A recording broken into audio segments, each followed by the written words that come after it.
What are you doing? I'm dabbing. Welcome back to another episode of The Playbook, a sports talk show with Mark and Tyler. He's Mark, I'm Tyler.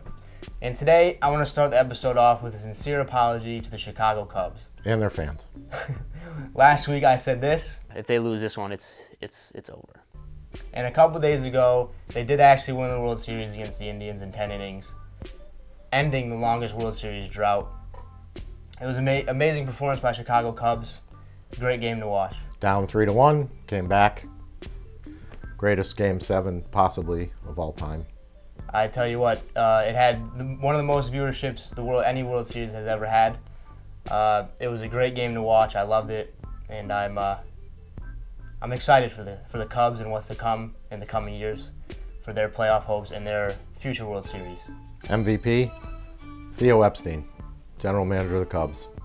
I can right? agree with Ends the drought for the Red Sox. Ends the drought for the Cubs. I believe the next team is the Indians, who have the longest drought. So maybe Theo should go over to the Indians and break their curse. Break their curse. And the guy's 42 years old. He's already won 2 World Series championships. Fantastic general manager. Talking baseball, we got one of the biggest names in free agency coming this year. Big Yoenis Cespedes has opted out of his player contract to seek more money. Do you think the Mets should re-sign him? Yes. Is that a biased statement for the Mets fan? Or yes. So as a baseball fan? Yes. They should sign him. I don't know why he would leave.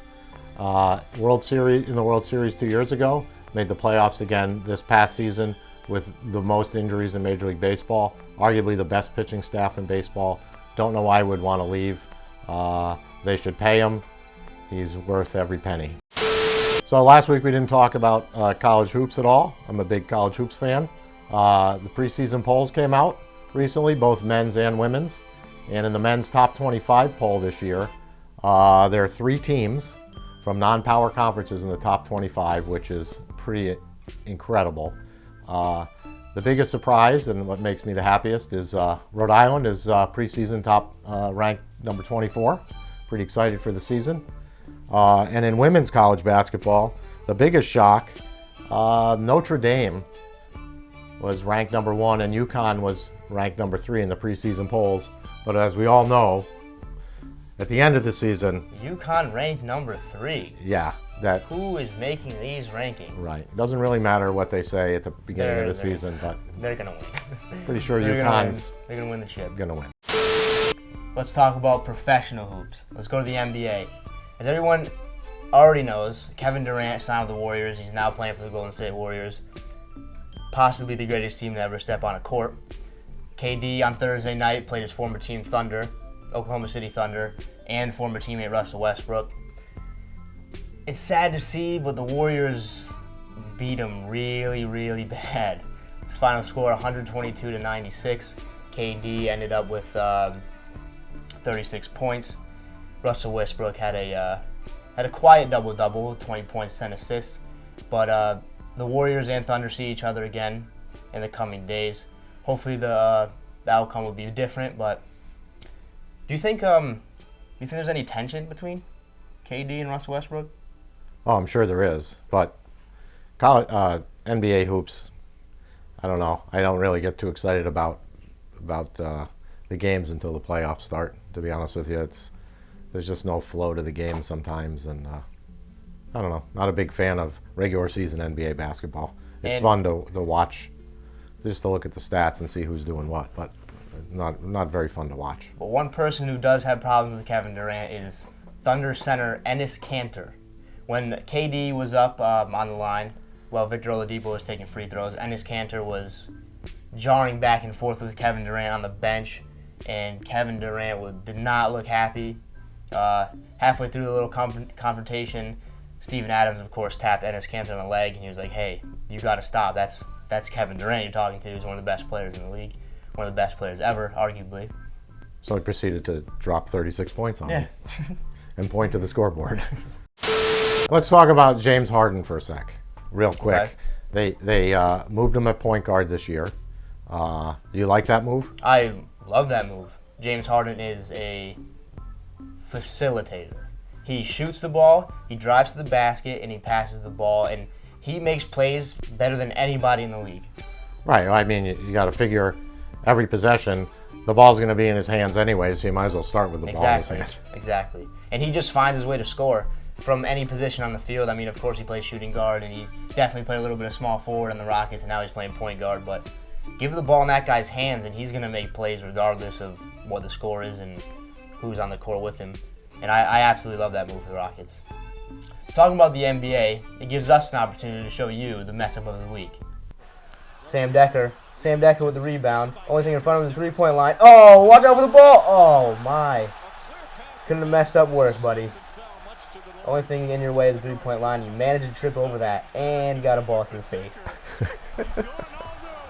Finally, in NBA news, legendary shooter Ray Allen decides to retire from the NBA. He was the all-time leader in three-pointers made. Second. What? He was the 22nd in scoring all-time, 10-time All-Star, and I have written down here, I guess you wrote it, he's a class act. Yes, he was. He was. In the NBA. Yep, former UConn Husky. So in NFL news, trade deadline just recently passed this Tuesday, 4 o'clock, and easily the biggest trade of the year, I mean. The New England Patriots, trade Jamie Collins to the Cleveland Browns for a third-round pick. Now, don't get me wrong, Jamie Collins is easily one of the greatest linebackers in the league. He's a prototype linebacker who makes plays.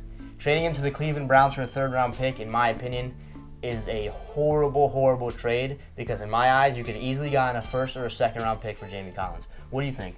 Oh, I get to talk now. Yeah. Okay. I just think it's typical Patriots, Bill Belichick, Kraft situation where players in the last year of his contract, he's going to be a free agent, and they don't want to pay him the money. And they believe that they can win with what they have. I think it won't be an issue in the regular season.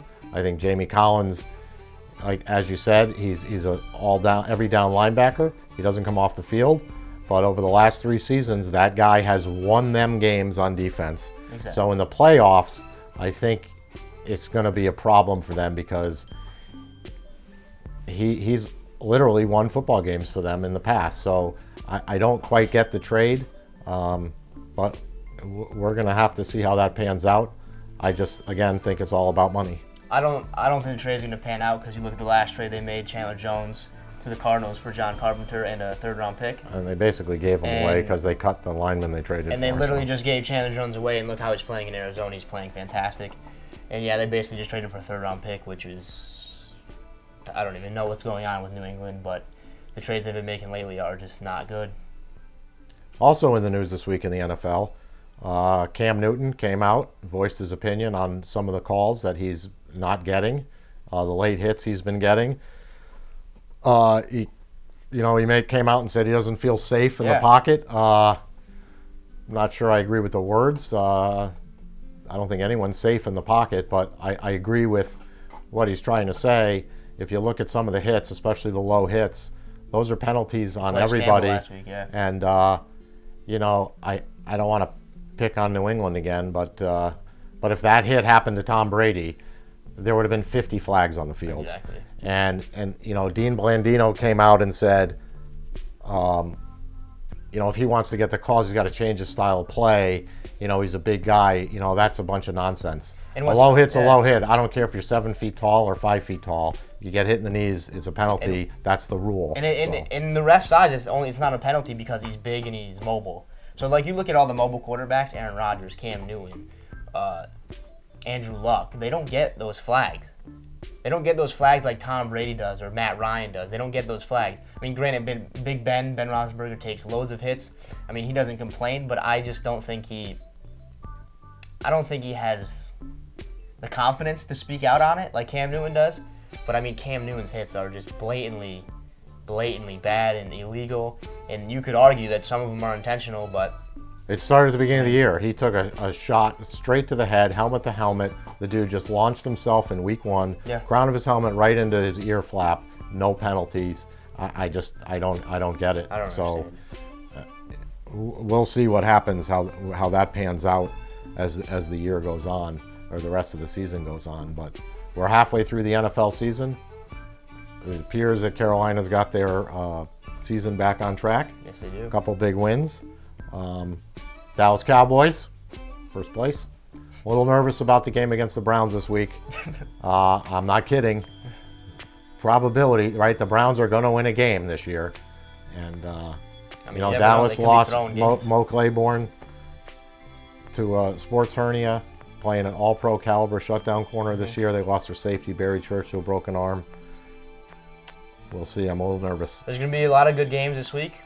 We got the San Diego Chargers versus the Tennessee Titans. That is going to be a shootout. I guarantee it. Chargers can't stop the run. Titans can't stop the pass. It's going to be a great game. We also got Oakland, Denver, which is a first place game, or who's going to decide first place in AFC West. And that game is going to be a must watch. I believe so myself. The Denver defense against the Oakland offense is going to be matchup of the year. And your favorite corner, and my Talib, is questionable. Talib is questionable. He pulled a hamstring putting his shoes on. But that matchup might be the best of the year. We'll have to see. But more NFL. Since we're heading, Week 9 already started. Since we're heading into the Sunday games of Week 9, who's your Super Bowl favorite so far? Or is it too early to ask that? Well, I don't see anyone in the AFC that's beaten New England. So I got to believe that they got a really good shot to represent the AFC. Although, as I previously stated, I think they're going to miss Jamie Collins in the playoffs. Mm-hmm. In the NFC, I'll tell you, it's not a homer pick, but Dallas is playing better than anybody. So right now, they're the best team in the NFC. I don't see anyone in the NFC better than them. I mean, high-powered offense-wise, Atlanta, their offense is just ridiculous. But I would love to see Dallas play New England in the Super Bowl. That would just be awesome. That's also my Super Bowl prediction: Dallas versus New England. If that matchup ever happens, I'm gonna pick Dallas. I'm not gonna say of course because I'm not a Dallas fan, but I feel like Dallas can beat the Patriots. But it's also a toss-up between Dallas and Atlanta. Atlanta has a great offense, but their defense is not so good. They're more of a bend don't break. That breaks more often than bends. And they have a history of choking down the stretch. So yeah. So we'll see how it happens. It's still Week 9. We still have 7 more weeks to go. Super Bowl is very far away, but that's just our early predictions. Thank you for watching the second episode of the Playbook, a sports talk show with Mark and Tyler. Make sure you like, subscribe, comment, and share. And if you didn't like it, tell us why in the comments. We're just trying to get better. Thank you for watching.